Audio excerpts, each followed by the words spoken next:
There he is, Mr. John Corabi. Hey, buddy, how you doing? Good, man. How you been? It's been a while. So I got to ask, being a former Philadelphian, how did you celebrate the Eagles Go Super Bowl? Eagles. Yeah, how that? So were you like me? Like, dude, I was bawling, crying like a baby. Like, were you tears of joy shed from you as well? You know what, dude? Not to be morbid, but yeah, it was really kind of it was kind of a happy but sad thing at the same time. Like it was weird. Like I from a kid, I have been a diehard. Like I'm probably much older than you are, so I go back to the days of Bill Berge, Pete Retzlaff, Tom Brookshire, all these guys. My dad, as a kid, used to work at this place on Market Street years ago. It was called Bonds Clothing, and I guess the Eagles, a lot of the Eagles players would come in and buy their suits from this company that my dad worked for.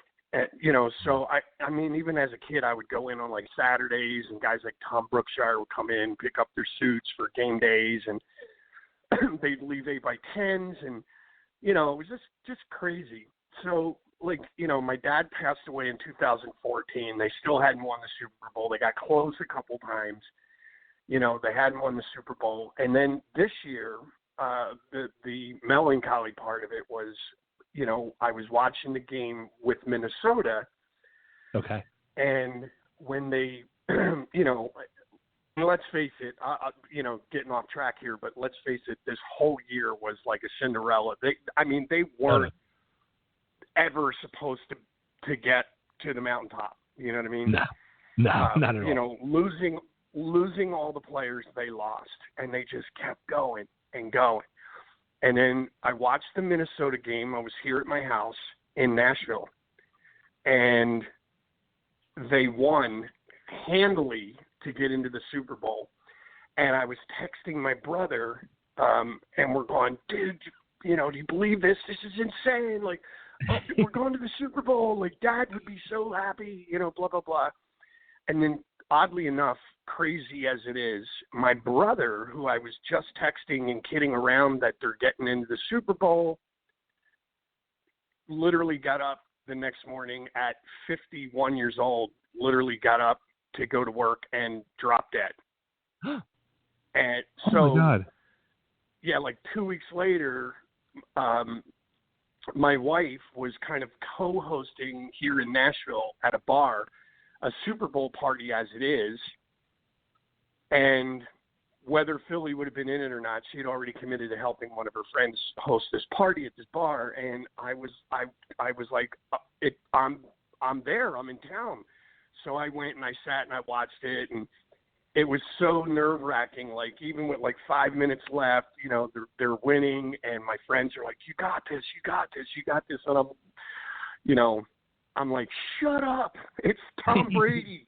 Like, just go away. Let me just watch this and, whatever. But honestly, I went into it with the whole thing. Like, I even told my friends in the beginning, before the game even started, I go, you know what? I don't care if we lose today. If we lose, but by all accounts, we shouldn't have been here at all. To begin with. Yeah.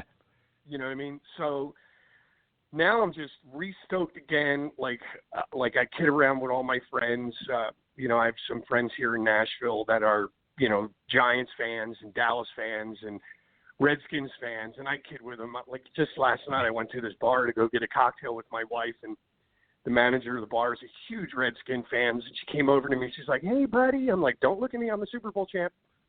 Don't talk to me. I'm a Super Bowl champ. Thank you." And she laughed, whatever, But it was definitely a dream season. It was definitely like a happy and kind of crazy event for me. because I couldn't help but think of my dad and my brother, who had literally Sure. just passed away like 2 weeks prior. Yeah, I'm So so sorry. it was it was intense. It was pretty crazy. So Wow. Yeah, it really was.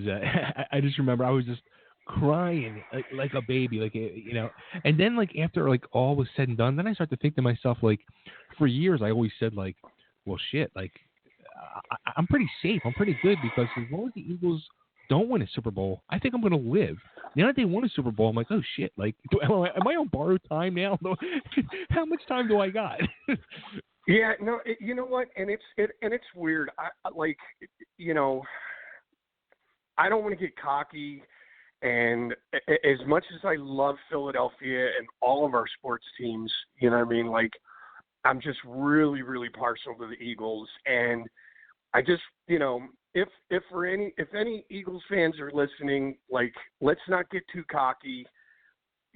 Let's, let the naysayers say what they're going to say, but let's not get cocky. I'm already seeing things like, dynasty and, and I'll say it, like Howie Roseman and what's his name, Joe Douglas, have done some really smart moves we've got a very deep team, and we're set up for the long haul, and hopefully we will be doing this again.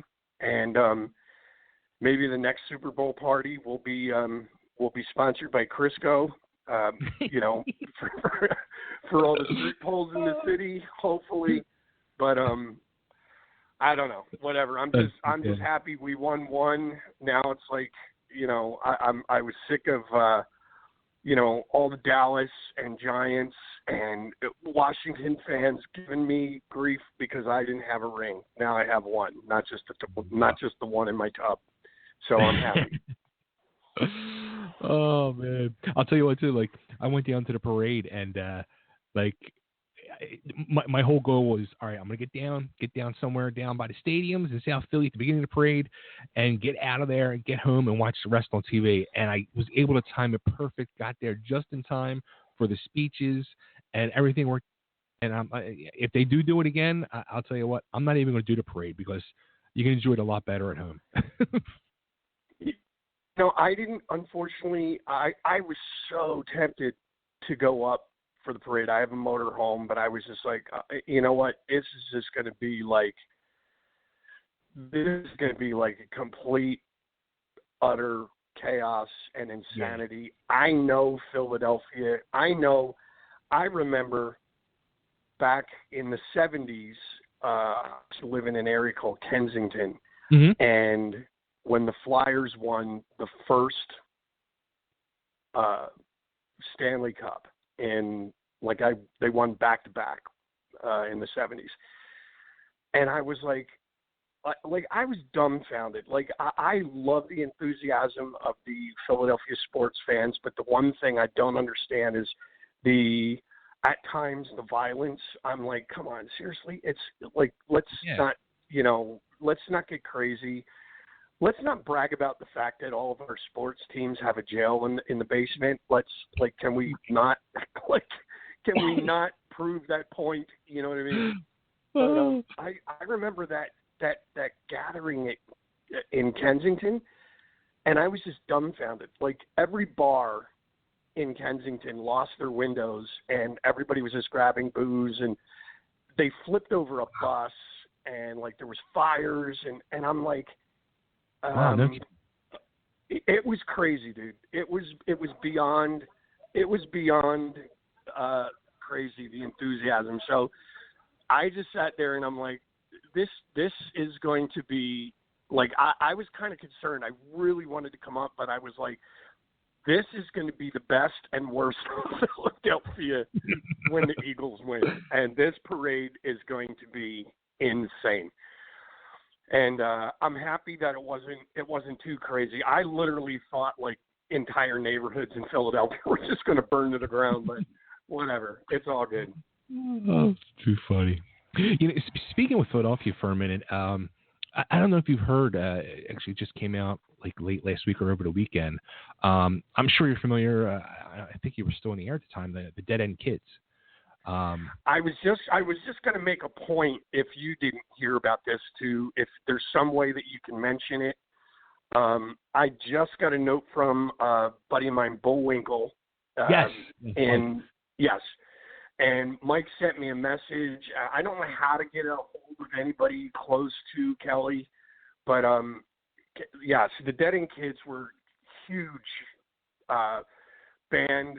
Like when I was coming up in the club scene back there, like I totally admired those guys. I looked up to them. Kelly to me was like a rock god, and you know, if there's any, you know, whatever God you believe in, if there's any way that we can have a miracle here and have him, you know, have him pull through this whole ordeal. But I guess apparently they said he's got, it's like cancer all through his body and his brain. And I'm really sad to hear this, you know. So I don't know if they're having a benefit or if there's any sort of thing that we could, maybe you could find out, but if there's any sort of way to donate money or help out with any medical expenses, that would be huge. Yeah, I saw that they have been talking about doing a benefit. I think it's just been happening so quick. I know a lot of people have been going to visit them. They've been telling, you know, amazing Dead Ed Kid stories and Kelly James stories, and yeah. So as a matter of fact, Bullwinkle seems to be spearheading everything. So and it's funny because, you know, like I'm in a, you know, obviously with the Dead Daisies now, and like when we were talking about recording the first record I did with the guys, they were looking for a couple of cover songs to do, and one of the songs they were doing was an old blues tune. I can't remember who originally wrote it, but Cactus did. It was called Evil. And then, you know, they were like, well, you know, do you have any ideas for a cover song? You know, so I played them this song called Midnight Moses. And, you know, as soon as they heard the riff, they're like, oh, this is great. You know, it was originally by a band called the Sensational Alex Harvey Band. And, you know, we did this song, and it's, for us now, it's become like our, you know, Dream On, or our, you know, whatever, right? Honky Tonk Woman, you know what I mean? And we close our set with it every night, and you know, but it was funny. Like I've had a few people write to me and go, dude, you know, you're a Philly guy, right? Dead End Kids, you know, and I'm like, yes. And for years, I used to see them, and they would do this song, and for years I thought it was original songs. And I had no idea who Alex Harvey was, but I just associated that song with the Dead End Kids. Right. And then, you know, years later I moved to California, and somebody gave me like this record, oh, you got to check this band out. And it was Greatest Hits is Alex Harvey, and I heard the song again, and I'm like, wait a minute, I've heard this before. And I was just like, where did it? Oh my God, this is the one that the Dead End Kids used to do. And, you know, I've gone on to tell a lot of people, even in interviews, like the Dead End Kids to me were they were Philly's answer to like the New York Dolls. And they were like our Kiss and Alice Cooper. And you know what, honestly, even Motley Crue. Yeah. And had they, you know, I don't want to talk ill of anybody, but honestly, had the Dead End Kids been able to keep their shit together with drugs and stuff like that, they would have truly been, I feel, they would have truly been one of the greatest rock bands, like, and because they were, there was no pretense about them. They were the Dead End Kids, like, you know what I mean? Just like, I you know, Bill Mattson, still to this day, unbelievable voice. Georgie Rumble, like to me, Georgie was like the black-haired Bowie. You know what I mean? Like he was the he was the evil Bowie. You know what I mean? And in Kelly James, I was just like, he was just so cool. Like Kelly, for some reason, reminded me like if I would have given back in the day, given Steven Tyler a guitar and said play guitar, boom, and he just had that look. You know what I mean? And I just it was so, they were so great. You know, like contact lenses, like putting contact lenses in their eyes where they had no pupil. It was just white. Yeah. And they would do these things like, I mean, I'm talking late 70s. This was 20 years before Marilyn Manson was doing it. You know what I mean?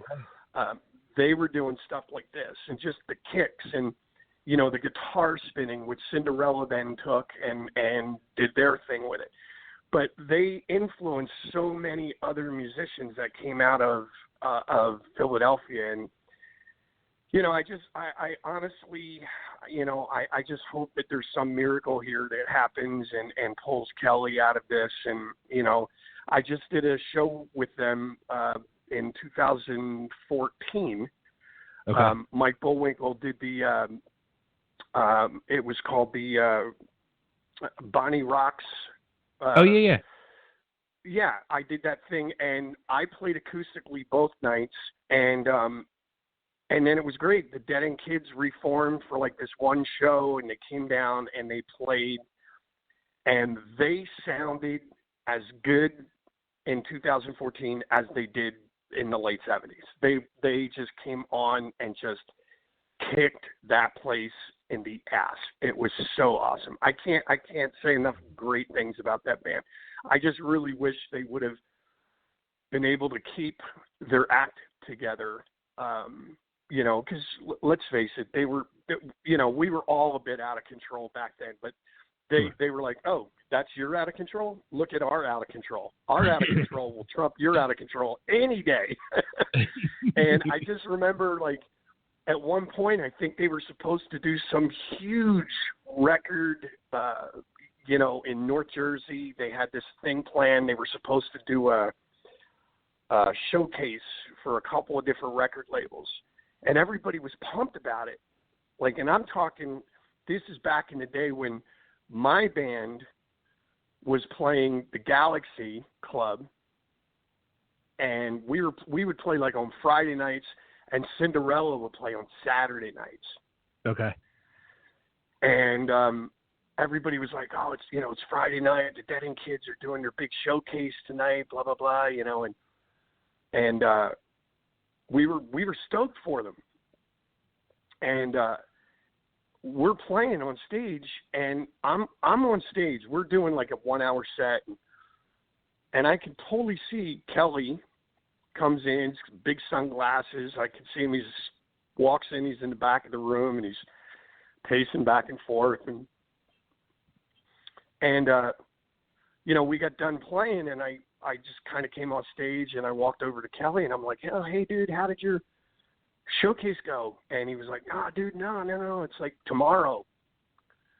We're like, all right, cool. And I got to be honest with you, man. It was so cool. Like you got like a fur coat on, big sunglasses, and just looked like a freaking rock star. But he had the monkey jaw thing going. You know, I was like, you know, I'm like, okay, you obviously didn't have too much coffee.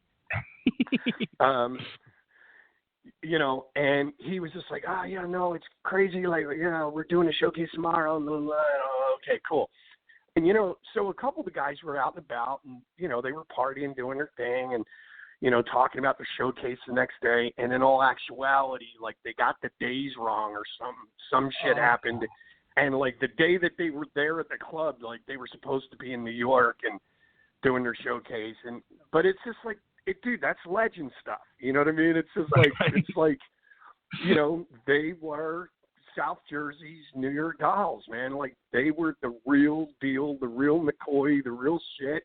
And they could have been truly one of the biggest bands on the frickin' planet. And it was just like, I've got nothing but great things to say. Like, I still to this day go, when I grow up, I want to be Kelly James and Georgie Rumble. And I'm still growing up. So. That's so awesome. You know, it's like, I was too young to really truly get the experience to see the Dead End Kids. I started going to like the Empire. As a matter of fact, the first time I went to the Empire was Cinderella's last night when Night Songs came out before they went away to do on tour and all. They did the 2 shows, and I got to see one of them. So from that point on, it like changed my life, and like I was always there for all ages Sundays from that point on, and you know. Yeah, so dude, you came in late. Like I'm talking like I was doing this. Well, let me see. I started when I was probably 16, 17 years old, 18. I mean, I wasn't even old enough to drink, and I was playing in a lot of these clubs.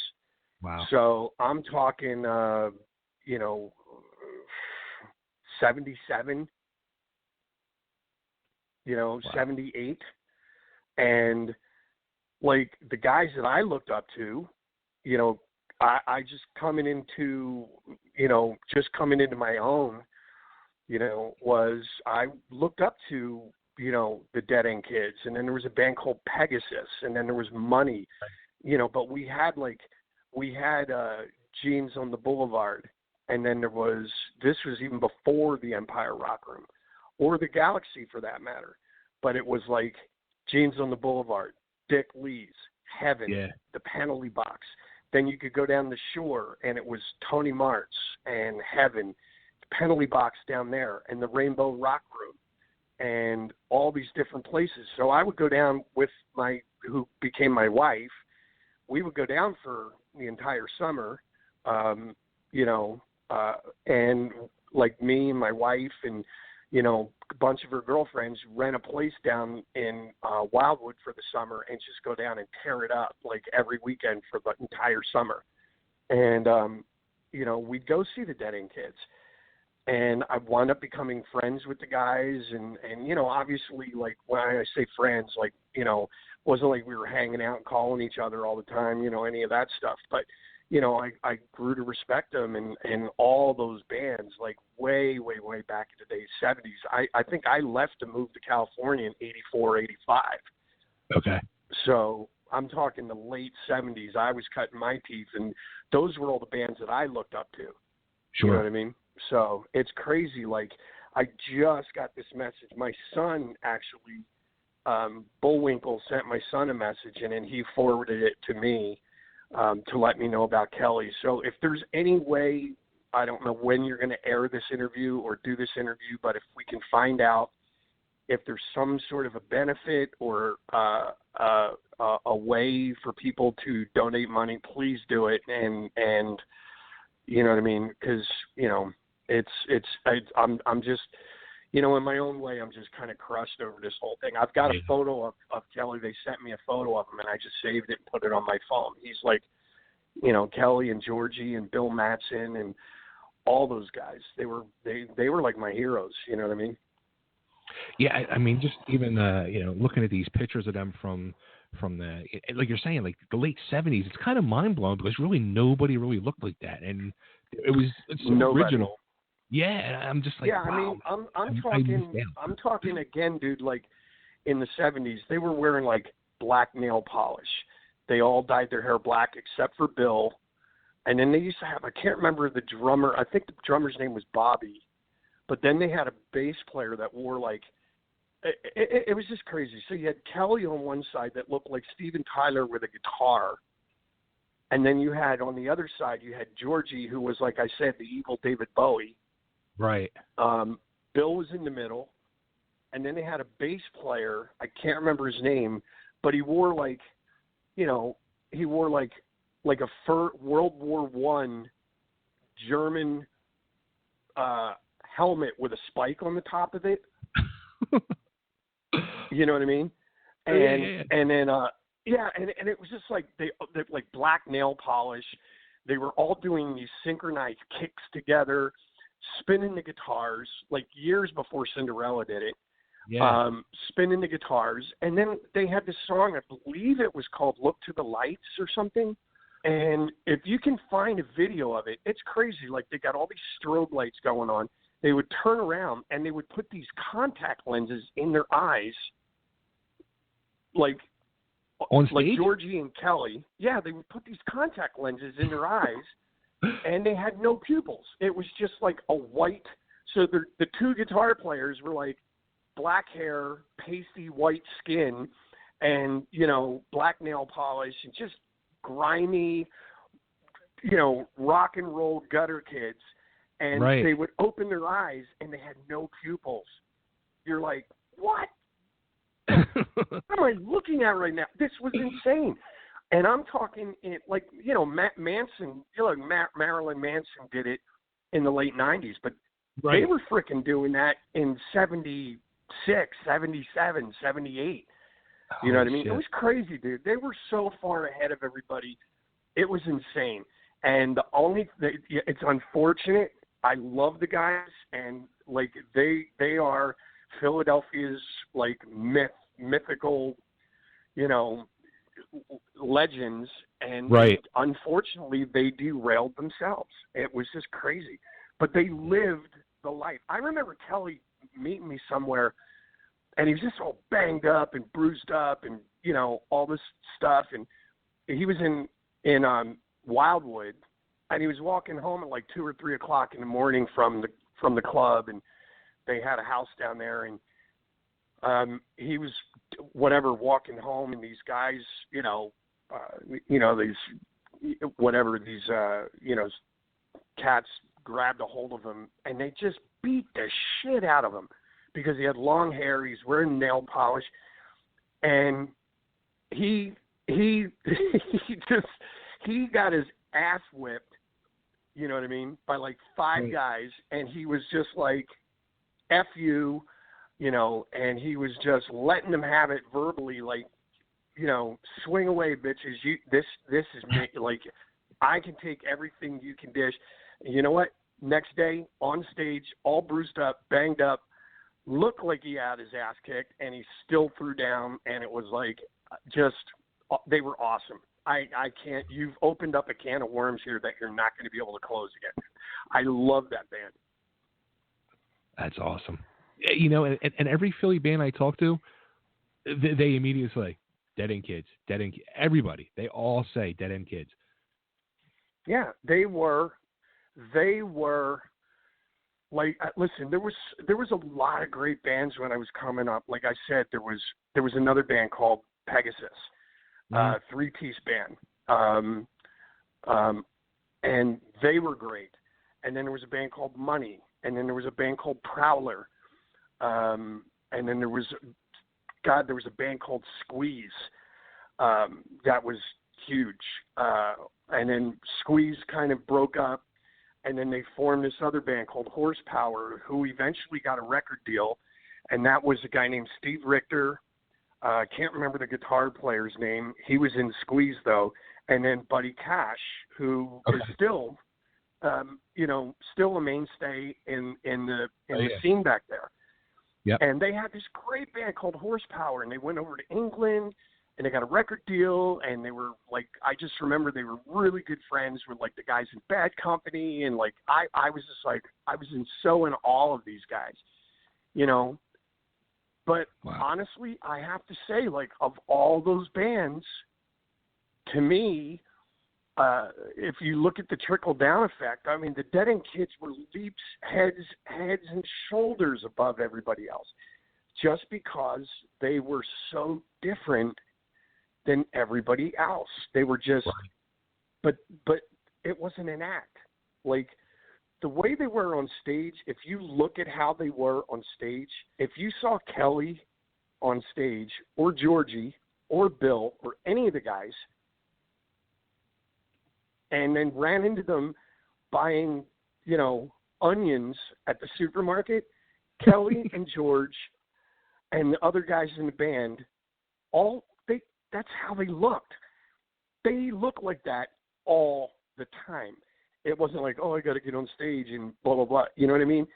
Right. They were the real deal. There was nothing, like I said, there was nothing pretentious, nothing planned, nothing. That's who they were, and that's what I admired about them. Wow. They were like that 24 hours a day, 7 days a week, 30 days a month, 365 days a year. That was the Dead End Kids. It was the perfect name for them, too. They were awesome. correct me if I'm wrong too. Like, wasn't one of the bands that you played in the Philly area, which it was a band name that I used to love? Was it Fragile? Was that you? Yes. And that was like, there was a few different incarnations of that band. There was, I think the first band was a couple of members of the band Money that I mentioned earlier. Okay. And then a guy named Rick Caldwell, who was originally in the band Squeeze. And then this guy Brian McMahon, unbelievable players, just sick players. And the bass player's name was Rick Caldwell, was an amazing songwriter and guitarist. And then Brian McMahon was an amazing guitarist, and he wrote as well. And then we had a guy named Dan Duffy who played bass for Money, and then a guy named Anthony Riccobono who played drums and sang. And that was the first incarnation of it. And then everybody started getting married and having kids and retiring and, just kind of getting out of it.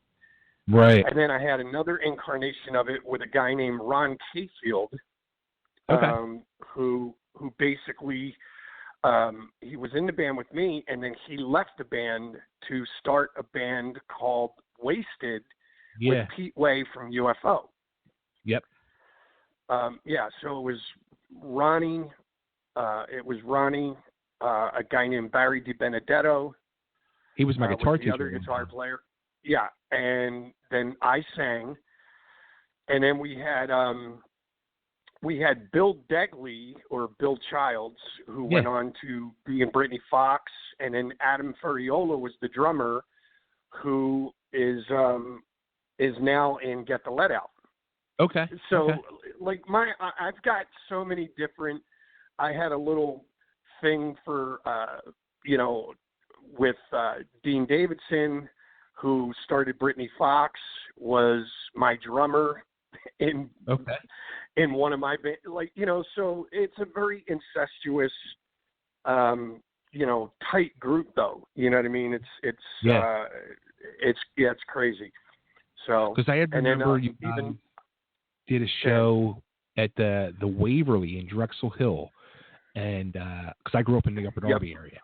And I just remember seeing the flyers around for it, and was like, "Oh my God!" And my mom wouldn't let me go, and I was just like, "Fragile." Like, it's like one of them words that you see all the time, but it's just, I always thought, like, that's the perfect fucking band name. Yeah, we couldn't think of a name. I mean, we couldn't think of a name, and we're sitting there like, "Hey, how about nope? How about nope? How about this? Nope?" And then we're just sitting there, and we're like, "God, we got to come up with a name." And there was just a box in the room that said Fragile across it. We're like, how about that? Fragile. And it's like, well, there's a Yes record called Fragile. Let's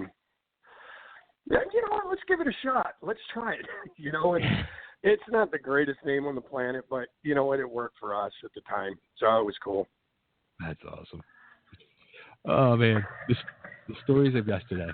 Good stuff. You know what? There's something I tell my son is now grown, and he plays drums in my solo band, and I tell him, man, like, dude, some of the stuff that I did, like, I would kill you for, like, when I was young, like, just growing up and playing in, Wildwood, and just some of the people that I was involved with, and it was just out of control. But you know what? I've got more stories that I can shake a stick at, and I wouldn't trade any of it. It was truly one of the, like, that to me, that's where I learned. That's where I cut my teeth. That's where I kind of figured it all out. You know what I mean? And Philly to me is it's always going to be home. It's not I'm sure, like, I recently went to a couple of the neighborhoods that I grew up in, and I wouldn't go back again. but it was definitely I definitely got a little special place, you know, for Philadelphia. All my family still lives there. I was just back there recently. I told you, for my brother's funeral. Right. You know, so it's just it's just crazy, man. Philly's home. You know, Absolutely. Always Absolutely. will be. Now, going with the Dead Daisies, you guys get the new album out, Burn It Down. And actually, bringing up your son, I was even thinking, because this is the first time you guys did with Deen, was old drummer Brian Tishy left. So you guys had Deen, that Castronovo in there. And I was thinking to myself, did you ever at one point, like after Brian told you guys he was going to leave, like think to yourself, like maybe it would be a good fit for your son? I would love for that to happen, but you know, honestly, like the Dead Daisies was kind of built on, you know, David, our guitar player, wanted to put a band together, and you know, one of the things that they've tried to do, I guess, from the beginning is you know, utilize people that have some sort of a name in the business. You know what I mean? And you know, they pulled me into this thing, and I you know, there's been times where I was like, well, my kid could do it. You know what I mean? But they you know, I just at the end of the day, I think it's best if I just leave everything separate. You know what I mean? Do Sure. what I got to do for the Dead Daisies, and then do what I got to do for my solo career as well. And, Sure. you know, it'll be fine. Like, I'm actually really excited now. I haven't had much time the last couple of years because the Dead Daisies have been so busy.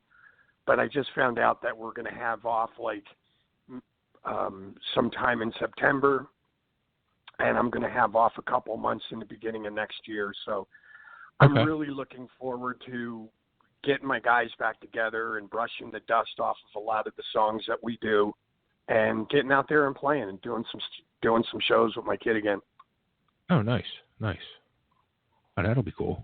You have new music you're gonna be working on with solo stuff too, or just doing some shows? Yeah, I have to buckle down and get focused here. You know what I mean? Like I said, I've been so busy with the Daisies that, like, now it's like I literally just got off tour for like 7 weeks, and I came home and I'm becoming like a mushroom.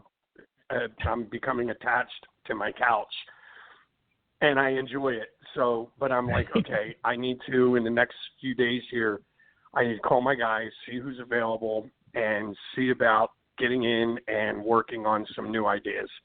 You know what I mean? So. Nice.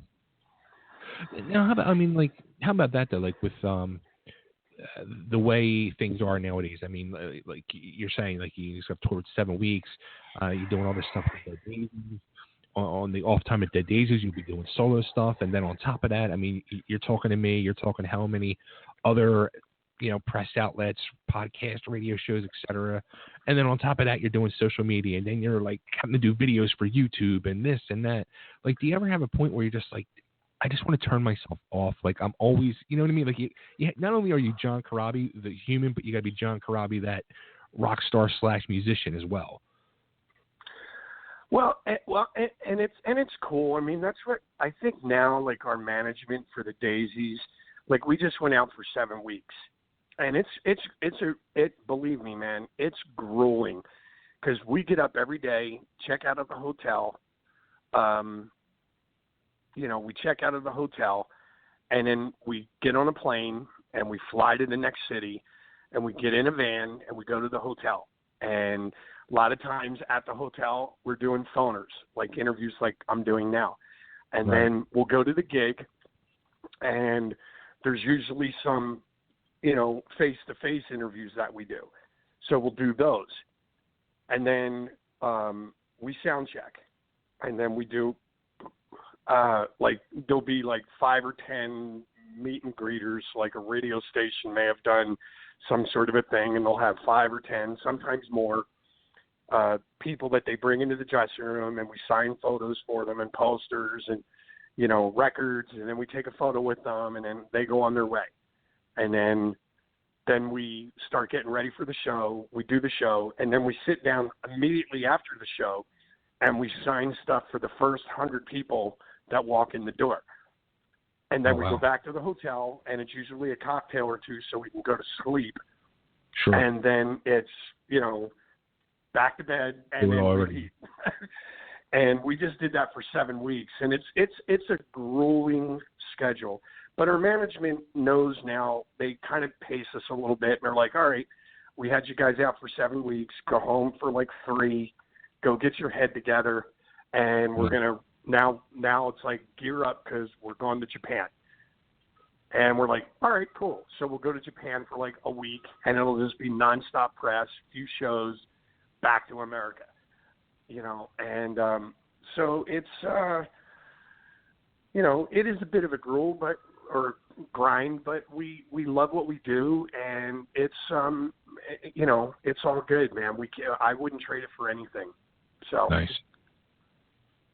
Now, how about with working with Deen on this album, that being the first one? Like, how was it different compared to working with Brian in the past? It's apples and oranges, dude. Brian, I love Brian. Brian's an amazing drummer. He's an incredibly talented musician. And I always tell everybody it's a curse and a blessing being in a band with the caliber of musicians that I'm in a band with. And the blessing is that we can usually get in and write and record a record in a very short amount of time, very quickly. Standing on stage, it's so powerful with these guys. Like, they're all so good at what they do that it's rare if we have an off night. But the curse part is that everybody's so good at what they do that they're always in demand by other people.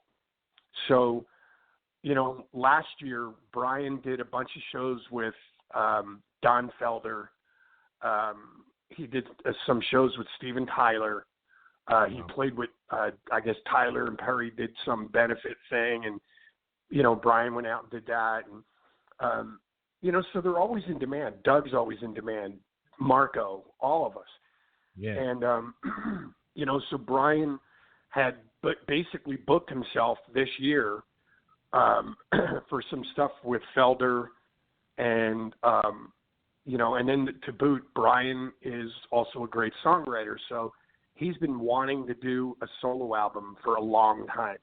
So he just decided to get off the train, and he could spend more time at home with his family and just do sporadic things throughout the year, and then work on a solo record.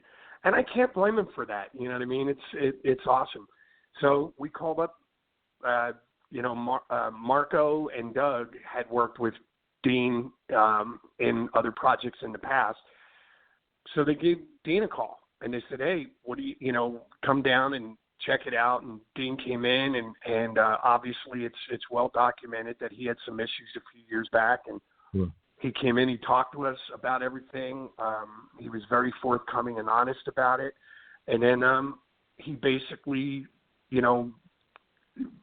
kind of revealed where he's at right now and said, I'd love to do this. He heard a lot of the material, loved what we were talking about, loved the whole concept and the vibe of the band. And he just jumped right in and didn't miss a beat. You know what I mean? He sat down behind the kit, and Marty loved him. Marty was like, dude, this guy's got so much groove, it's ridiculous. He's, and then on top of the drumming thing, I've also got an incredibly strong voice to back me up. You know what I mean? So I don't feel like we missed a beat. I think in some ways we're actually stronger than we were. You know what I mean? So it's pretty awesome. I love Deen. He's got a great sense of humor. I constantly screw with him all the time, give him that, I welcome him, and I go, dude, this is Philly humor. Forget about it over there. You're about to be my bitch for the rest of your life. So he's been a great sport, and he's got a great sense of humor, and it's been awesome. That's awesome. Now, do you think too, it seems like, and you were kind of touching on this, where you have changing behind the kit, from Brian to Deen, and you see this not just with the Dead Daisies, but you're seeing it with bands all across the whole spectrum of bands, where there's a lot of changes in band members, and it's almost kind of like plug and play anymore. Where is it just that the quality musicianship has gotten that good to where people are just, I mean, it's like not even like a month of rehearsals anymore. It's like, all right, 1 or 2 rehearsals and boom, we're out on tour. Honestly, like for the Daisies, we rehearsed about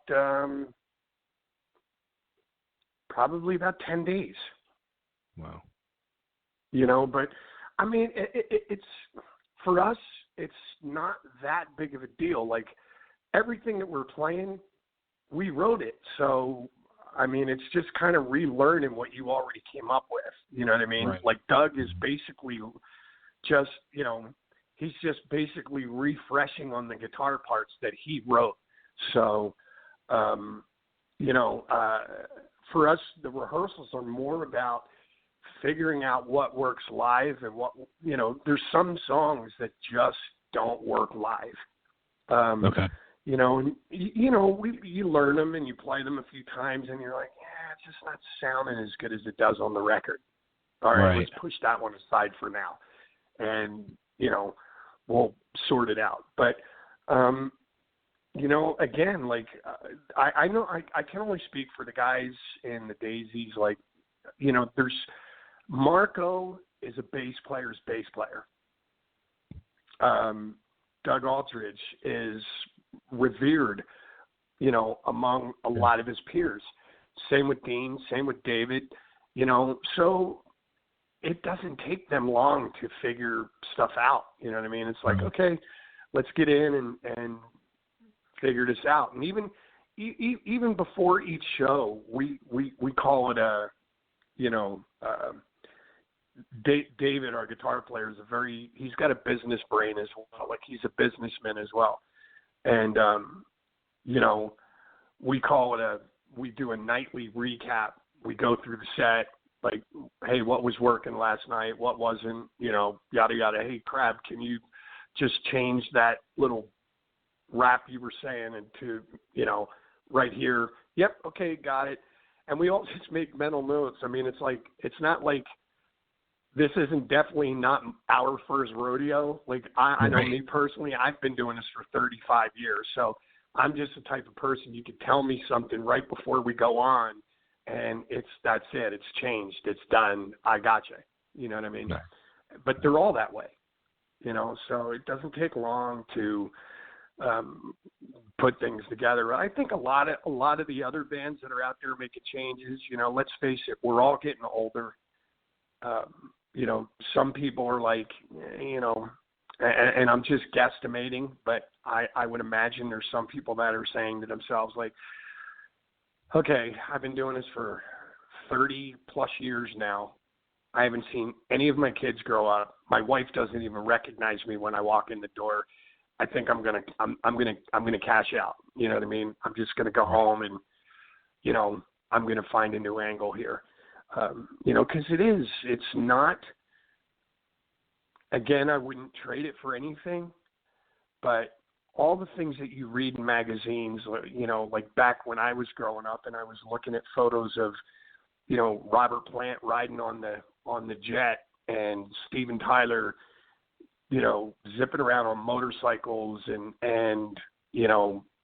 like convertible Ferraris and, like all this stuff that I grew up looking at, Mick Jagger and Keith Richards. And I've kind of come to realize that photo or those things that I admired and looked up to and the things that made me want to do what I do was probably a 5-minute setup by the magazine.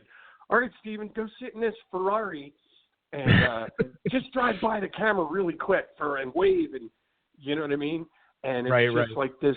It was kind of all the, it was Oz, but not the Oz behind the curtain. Do you know what I mean? So,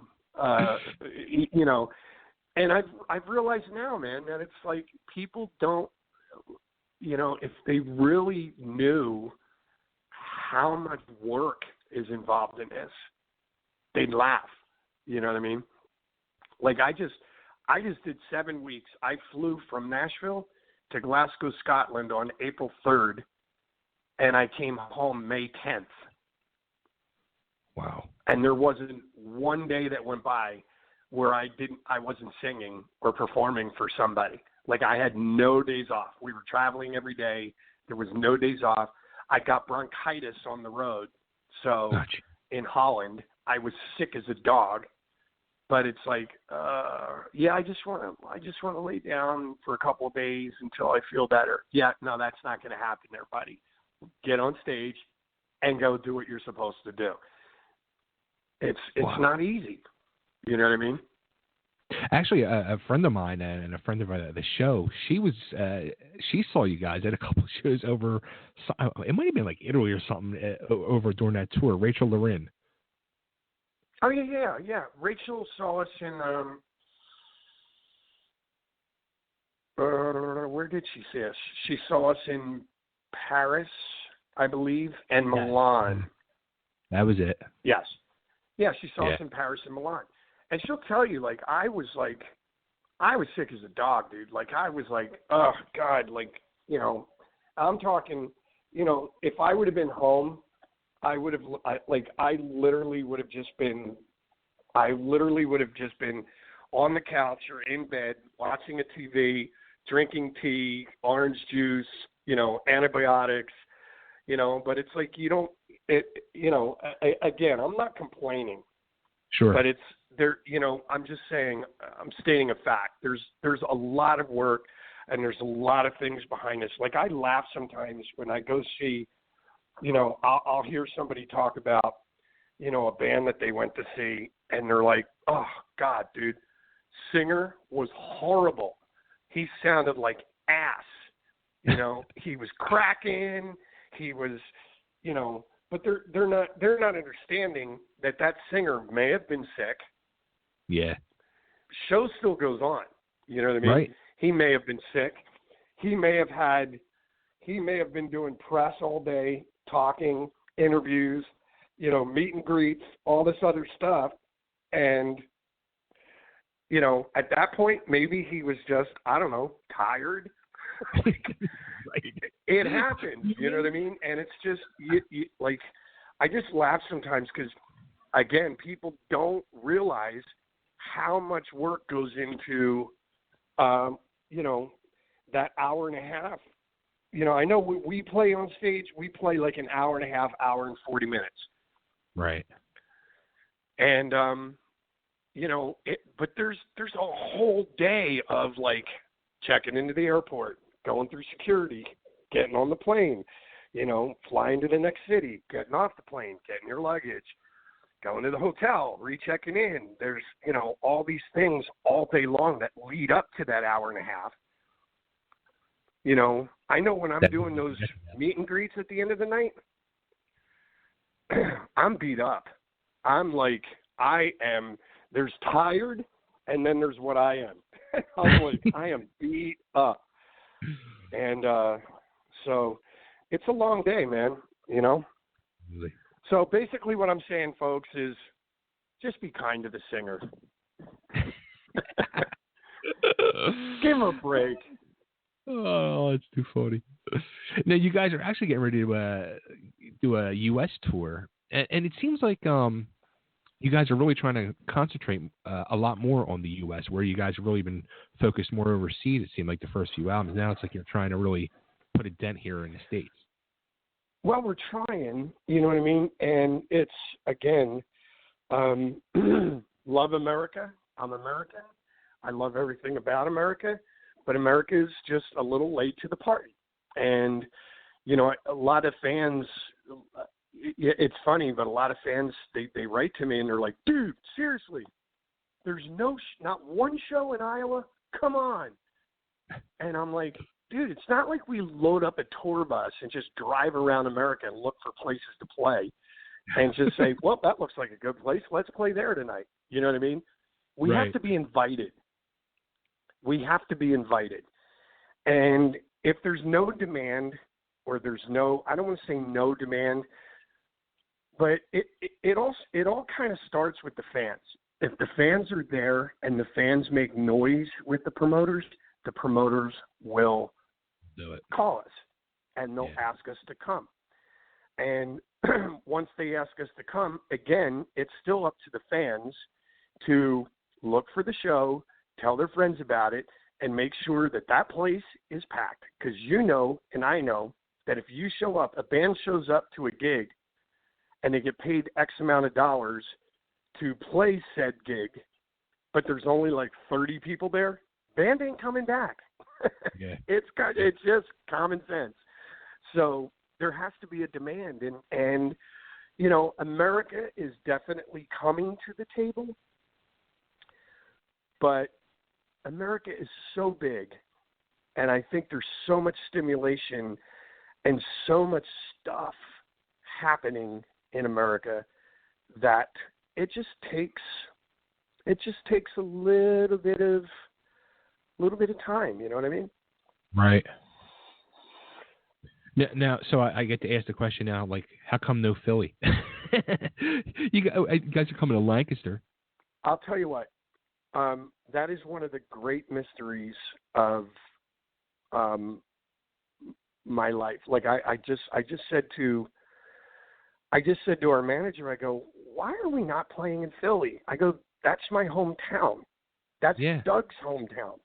Right. Like, this is where Doug and I grew up. You know what I mean? Like, I would think the two of us, just our families, could probably sell out one night. You know what I mean?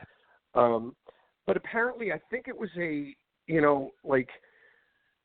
I think it was a deal where they tried to book something in Philadelphia, but all of the venues that they were talking to had, like, they were already committed. There was nothing available for us to play in Philadelphia.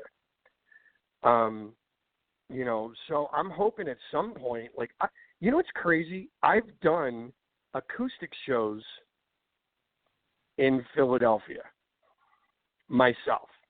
Yeah. And I've done pretty well. It's weird, though. The last time that I played in Philadelphia with any of the bands that I was in, I played the Chestnut Cabaret in 1991 with the Scream. Wow. And that is it. I've never played in Philadelphia with Union, or I'm lying. I did play one show at the Electric Factory when I played guitar with Rat.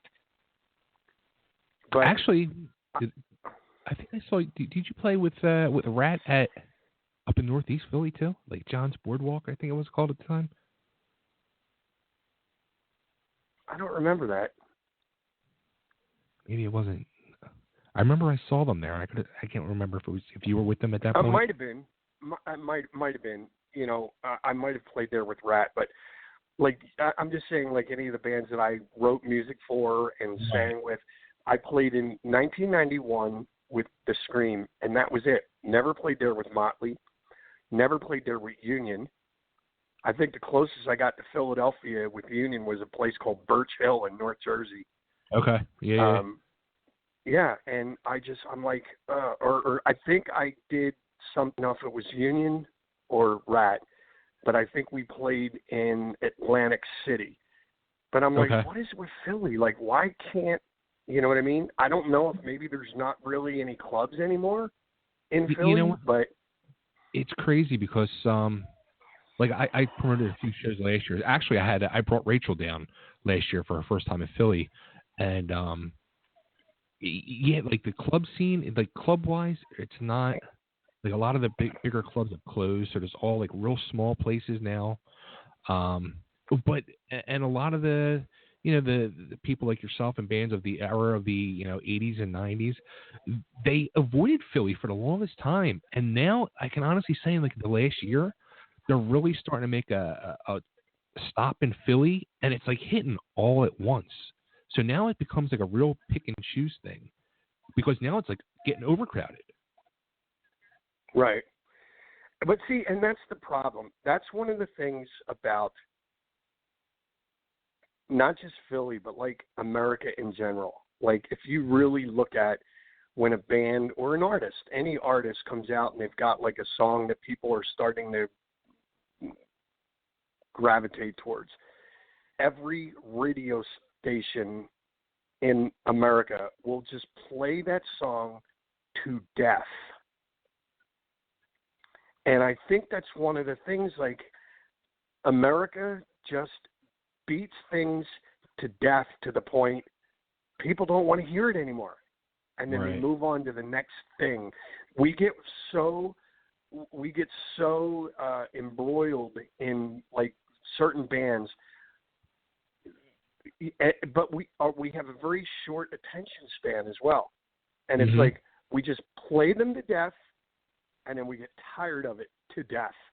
And then it's like, move it aside. I need to hear something new. And that's why I'm like kind of hoping like these newer bands, like, you know, the Greta Van Fleets and you know, some of these new up and coming young bands that are really dipping their toes into the classic rock thing, they just don't get played so hard that, you know what I mean? Like, they'll have like a 2-year shelf life, and then it's just like, just go away. Right. You know what I mean? Yeah, it's not like Philly the other night. Greta Van Fleet just played Philly the other night, and a friend of mine went. They played the Electric Factory, and he said it was so packed. He literally walked in the front door, and that's as far as he was able to move. Like there was no room in the place. Yeah, and it's weird, and you know what? They have like a really cool sound. They're obviously very reminiscent of old Zeppelin. You know, but this is America. Like, this is the thing that I hate. First of all, and I'm not dissing the band because I dig what they're doing. You know what I mean? But the thing that pisses me off about like America, and it's just like there's so much pressure now on that band. Like, America has crowned them, all of the journalists, all of the radio stations, all of these people are like, second coming of Led Zeppelin. They're the new Led Zeppelin. I'm sorry, they're not. It's Greta Van Fleet. You know what I mean? It's Greta Van Fleet. That's a lot of pressure, especially for a bunch of 16, 17, or 18-year-old, however old they are. They're young. Yeah. Okay? And now to be wearing the crown of you're the new Led Zeppelin, that's a heavy crown to wear. Yeah. You know what I mean? And that's the problem. Now they're gonna run that band into the ground, and then 2 years from now or 3 years from now, nobody in America is going to give a shit about Greta Van Fleet. They won't care. And it's sad. It's like, let them grow up. Let them, you know, pay attention to them, buy their records, go see them live. You know what I mean? But it's the same thing. Like, how much pressure did Kurt Cobain have on him when Rolling Stone called him the new John Lennon? Right. Do you know what I mean? That's a lot of pressure. Like, that's a heavy hat to wear. And it's just like, you know, but that's the thing now. Like, everybody is on the Greta Van Fleet thing. Now, I've already seen people that have gone to see them, and they're like, oh, the kid's voice is amazing. Oh, the band is great. But they don't have that presence that Zeppelin had when they walked on stage. Sure. Well, guess what? Zeppelin, you know, Jimmy Page and John Paul Jones were already seasoned musicians that had been around forever.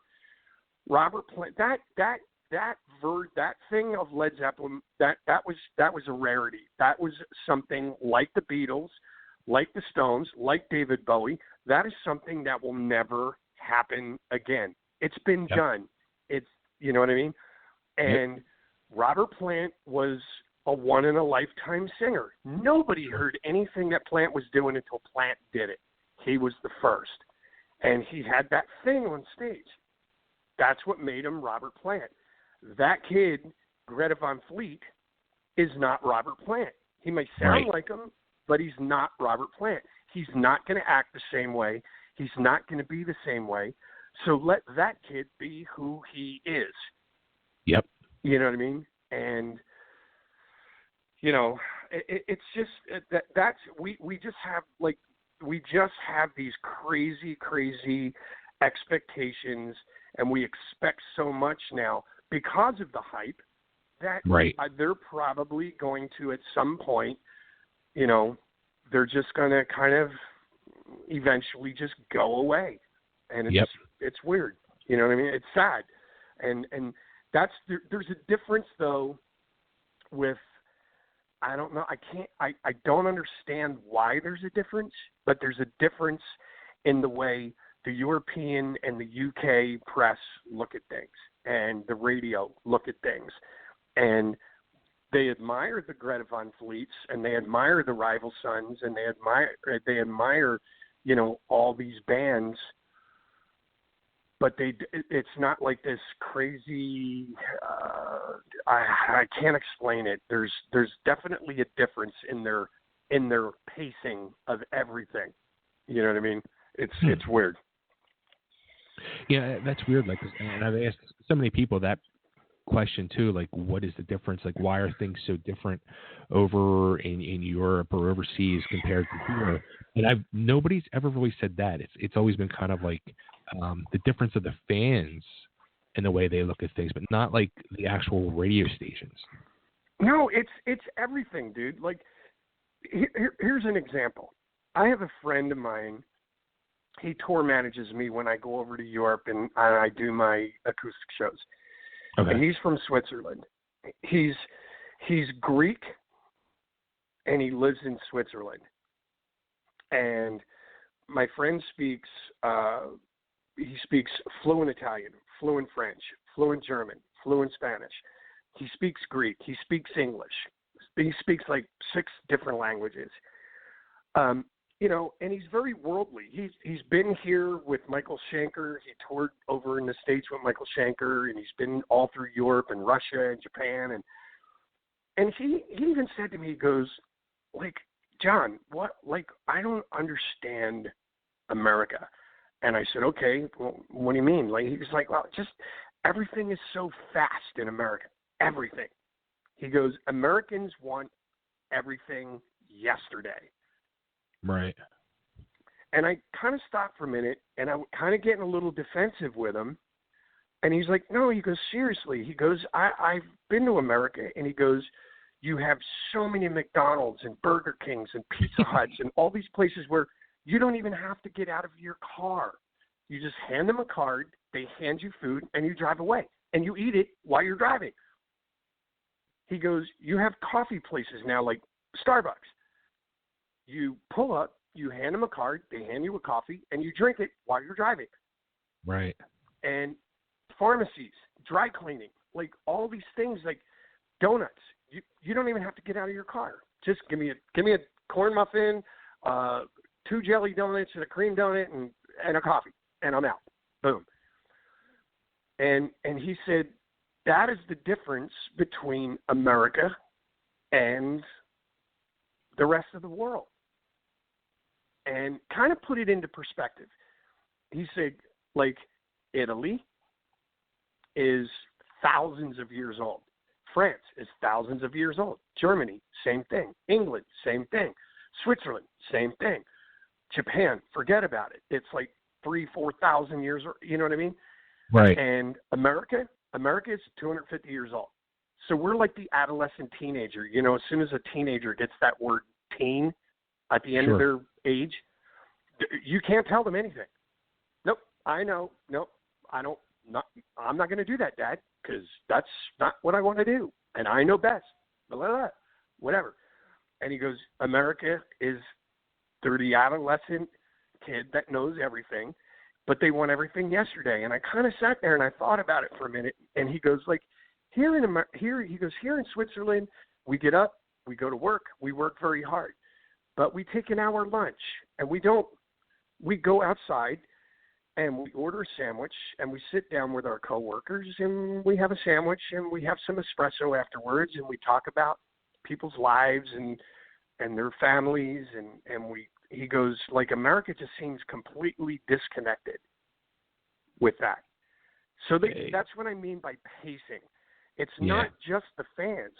Everybody in Europe has a different pace than America does with everything, whether it's buying stuff, listening to stuff, enjoying stuff. You know, they have a different pacing for things like art. Like, they really, like, they'll go to the Louvre in Paris and check out that Rembrandt, and, oh, it's a work of art. Like, when's the last time you did that? Or I did that? You know what I mean? Right. We're just not raised that way. We have a different pacing. We have a different time chip than the rest of the world. I hate to call it but it's a spade, you know what I mean? And it's right. There is something to be said with that. And it's even our insatiable appetite. Like, when we do hear something that we like, it's like, give me more, give me more, give me more. Right. I can't get enough. And then we burn ourselves out of it. Yeah. You know, it's like the starving guy. You put like 10 pounds of steak in front of him. He's going to eat 10 pounds of steak, but then he's going to be so sick that he did it that he's not going to want to eat steak again for like 10 years. Right. You know what I mean? It's that kind of mentality. And I, you know, again, America is definitely one of the greatest countries on earth. We have a lot of things that a lot of other countries don't have. But I think it's the pacing thing. And I even said it here, like, just for example, I've got my TV on, and I have so many channels that I kind of scroll through it every now and then, and I go, oh my God, what is this channel? My wife's like, oh, it's called Reels, and they just do real life, like, you know, this and like autopsies. So I go, it's 24 hours of autopsies. Yes, isn't that awesome? And I'm like, am I seriously?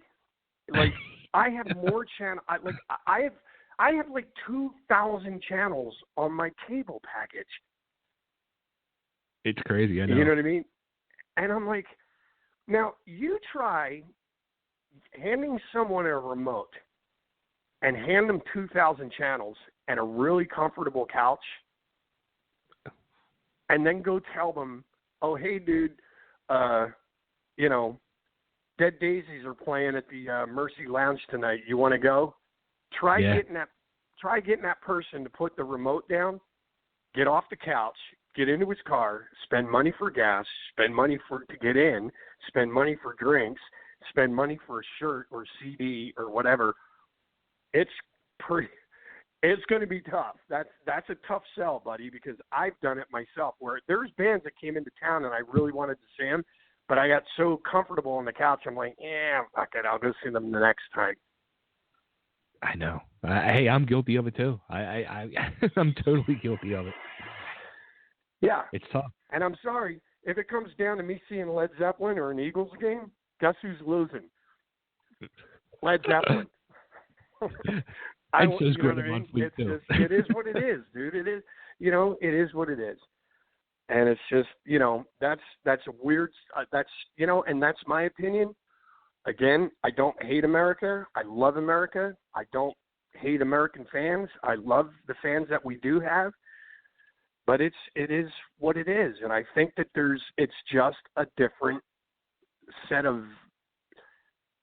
pacing and different values. We value things differently than the rest of the world.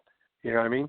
Even in our, and then I promise I'll shut up after this last analogy, but even in our, if you walked around in like places like England or Italy, and you looked at you know, like a nice 2-bedroom flat, like they call them like an apartment, like a flat. Okay.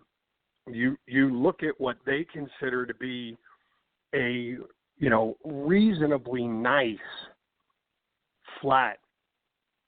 Like, I walk into these things and I go, oh my God, my closet's bigger than this.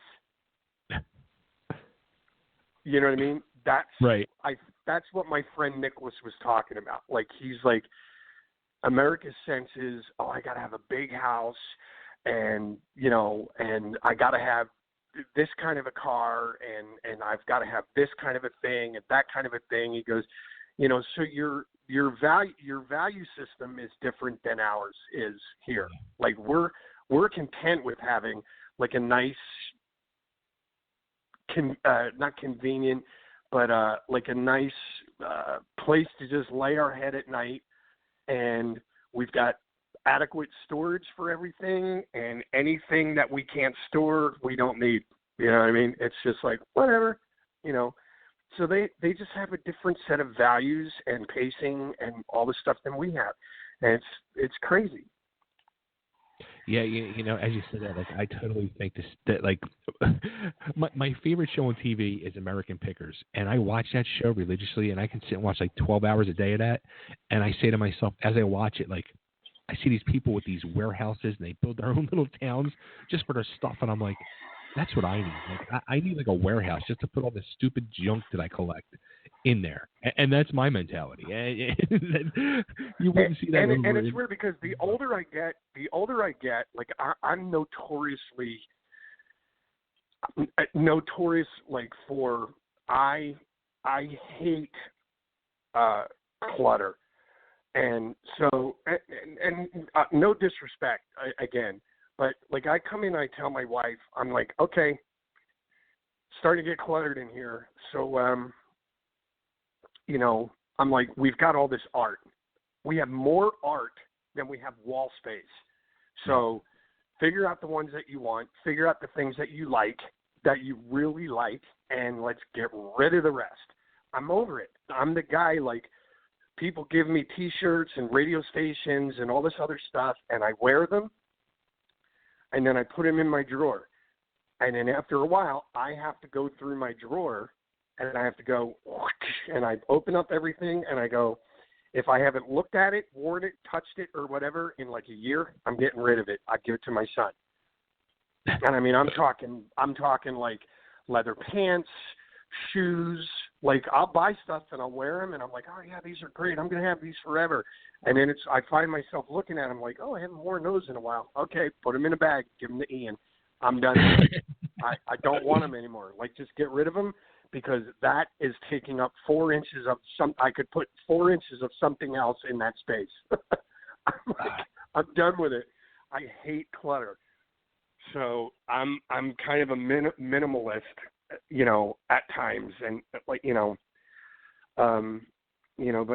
I don't know. It's just weird. I've learned. We just wrote a song about it on the Dead Daisies record, and it's just called, it's that old adage my dad and my uncle used to say to me. They're like, enjoy it now, kid, because you can't take it with you. Yeah. You know what I mean? Or yep. You can save up all that money, but when you're dead, where are you going to spend it? Right. And so I've just kind of learned to enjoy my life now. And so the song says, you can't take it with you, but you can have it all before you go. And it's just kind of that whole thing, like, just enjoy life, man, but it's usually the parts that you're so focused on getting more stuff that you wind up overlooking the stuff that you already have. Oh yeah. And it's the same thing. Like Cinderella said it great too in the song. You don't know what you've got until it's gone, Right. And it's like, oh yeah, I probably should have enjoyed that a little more than, whatever, when I had it. So exactly. It's so true. It's so true. Yeah. It is, dude. It's really simple thing if you think about it. It really is. Like, I've gotten wrapped up in, like I said, with that show American Pickers, and then like started doing like the whole like auction thing. There's an auction house around the corner from my house. As a matter of fact, it's going on right now, and I'm like, yeah, I don't need to go there and buy more stuff. And like, I put I said to my wife and my daughters, I'm like, yeah, we don't need to buy anymore. Like, do you see all the stuff we got? We have the clutter. We are right now kings of clutter. We don't need to clutter it anymore. That's funny. So, well, but enjoy your life, dude, while you got it. You know what I mean? Absolutely. So the Dead Daisies album's out. You have the Live '94 album out as well. That came out in January. The Daisies record came out in April, and both of those are doing incredibly well. And then to boot, I just found out that there's a record label in London called Rock Candy. Yes. Which is now re-releasing the Scream record again. So I'm very excited about that as well. It's going to be cool. Holy cow, dude. You got it coming from all angles now. You know what? Better late than never, I guess. You know what I mean? That's awesome. Now, when's that going to happen?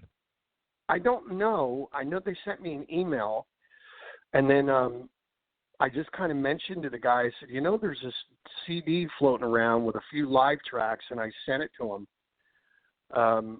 And he wrote back, he was like, oh, man, this is great. You know, this would be killer to maybe add a few bonus tracks of the Scream live. It's the last show that we did. Literally, like 4 days later, I was in Motley. So it's the last show that we did is the Scream. And I think they're going to add a few bonus live tracks to it. So at least I'm hoping they will. Nice. Very, very cool. That's exciting. Yep. And then as soon as I get off my ass, I'm going to start working on new music for a new solo album. So I got to get on that as well. But very, very cool. Yeah, it'll be cool. Now with the Live '94, did like anybody from Motley reach out to you and say like, man, that music is just so freaking good. It sounds so good. No, you know, I put it out. You know, I guess in the past, you know, Mick has said some positive things about the original record and Tommy. I don't expect Vince to say anything good about it, but, you know, but it is what it is. You know, again, that's, you know, I was just kind of freaking out yesterday. I was just like, oh my God, it's like 24 years ago that Motley record came out. Right. I don't know where the time went. No, it's a great record. I'm proud of it. I'm proud of my time with the band. You know, but I've always just been kind of the guy that like, okay, I did that. Now it's time to move on, like move forward. And, you know, I did Union for a little while, which I was also very proud of, and played guitar with Rat for a bit, and I released a solo acoustic record. Now I've got the Live '94 thing, and the only reason why I did it is because I was trying to take the thing, and for the 20th anniversary, I was trying to get out there and play some shows live because, as again, it's well documented that tour that I did with Motley wasn't very successful. Right. So there's a lot of people that have written to me like, man, I would have loved to have seen that show, or I would have loved to have seen the band. And, you know, so I'm like, okay, let's go. There's a ton of places, even here in America, that we never played. And, you know, I just figured let's go out and do some shows. And then I wanted to take it to Europe and Japan and Australia. But then I just started to, you know, it's getting very difficult now to purchase visas to go over to places like England and Japan. It's astronomical, the sum of money that they want for you to come over and play shows. And I'm like, I don't know if I can do this. Like, I don't know if I can afford, you know, to buy visas and then 5 or 6 airline tickets, 5 or 6 hotel rooms, feed everybody every day, and then also pay everybody, you know, to do this. I would actually need to ask for an astronomical sum of money, and I don't know if I can afford to do this. So I just said, you know what?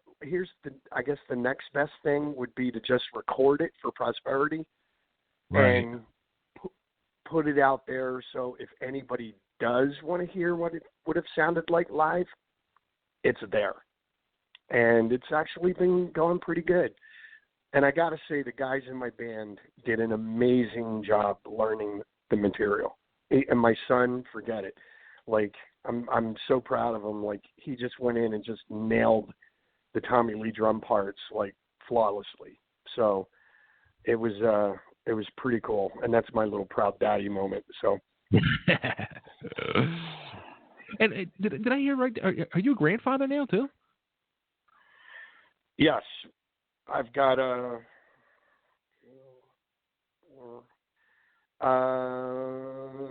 6 grandkids. Oh, cow. Yeah, I've been around, dude, a while. I was a waiter at the Last Supper. If you look close enough in the Da Vinci painting, I'm in there somewhere. Oh, that's too funny. You're the guy sporting the nail polish like Kelly James. Not anymore. Not anymore. You know, I'm like, you know, I did for a while, and I kind of said, well, you know, you're kind of getting near 60 years old. Black nail polish just might not be a cool thing for a guy that's 60. Let's lighten up. So, all good. That's too funny. Cool. Well, John, dude, this has been awesome. I'm gonna reach out to Bullwinkle, as a matter of fact, and give him a heads up and see what they're planning or what they're going to try to do or whatever for Kelly. Yeah, and if you can, just, you know, just on. Listen, man, you're in the Philly scene. You're a rock guy. I'm from Philly. I'm a rock guy. Just on our behalf, like, Kelly James is like, you know, he was definitely a pioneer for a lot of people in the Philadelphia music scene. And if there's any way that when you air this, or I don't know, is this going to be on the radio, or is this a podcast, or is it podcast, are you writing something up, or it's going to be a podcast? What now? Okay. It'll be a podcast. Yeah. If there's any way that you can mention, like if they are having some sort of a benefit or they're trying to raise money for him, make sure that you plug it for, you know, oh, absolutely. for the, for King James. It's awesome. Absolutely. Absolutely. Now, where should we send everybody for you? Dead Daisies, Live 94? There's the deaddaisies.com. They can check tour dates, merch, all that stuff is there.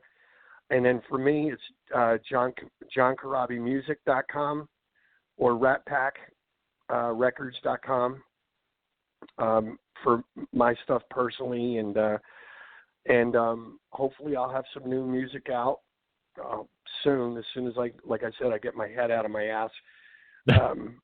You know, there'll be some new music from me as well. So awesome. Looking forward to it. John, right, it's always a pleasure, man. Take care, and maybe I'll see you in Lancaster. You never know. All right. Well, if you definitely come to the show, talk to Chip or whoever set the interview up for you today, and try and come back and say hello. Absolutely. Absolutely. All right, brother. Take care, man. Go Eagles. Absolutely. See ya. All right, brother. See ya.